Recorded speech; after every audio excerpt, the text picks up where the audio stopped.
IPL এর অন্যতম সফল দল চেন্নাই সুপার কিংস। নতুন মরশুমের আগে সমস্যার সম্মুখীন হচ্ছে দল। চেন্নাইয়ের একজন বা দুজন খেলোয়াড় নন, 3 জন খেলোয়াড় চোটের কবলে পড়েছেন। এই 3 খেলোয়াড় কতদিনে পুরোপুরি ফিট হয়ে মাঠে নামতে পারবেন সে ব্যাপারে রয়েছে জল্পনা। চেন্নাই সুপার কিংসের তারকা খেলোয়াড় ডেভন কনওয়ে এবং শিবম দুবে চোট পেয়েছেন বলে জানা গিয়েছিল আগেই। এবার সিএসকের আরও এক খেলোয়াড় চোট পেয়েছেন। এবার চোট পেলেন মাথিসা পাথিরানা। এর জেরে সিএসকের অসুবিধা কমার বদলে আরো বেড়ে গিয়েছে।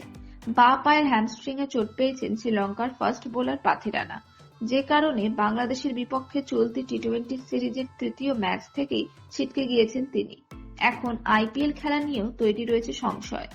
গত 6 মার্চ দ্বিতীয় টি-20 ম্যাচে বল করতে এসে বাঁ পায়ে হ্যামস্ট্রিং এ চোট পেয়েছিলেন তিনি।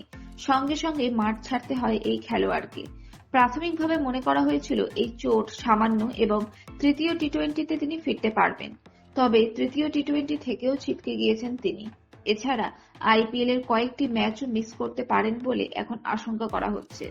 মাথিসা পাথিরানা কতদিন ফিট থাকতে পারবেন সে বিষয়ে এখনো কোনো তথ্য পাওয়া যায়নি। তবে এটি অবশ্যই সিএসকে দল এবং তাদের লক্ষ লক্ষ ভক্তদের জন্য একটি চিন্তার কারণ। আগামী 22শে জুন সিএসকে বনাম আরসিবির মধ্যে আইপিএল সিজন 17-র প্রথম ম্যাচ খেলা হবে। ম্যাচটি শুরু হবে বাংলাদেশের সন্ধ্যা রাত 8টা থেকে।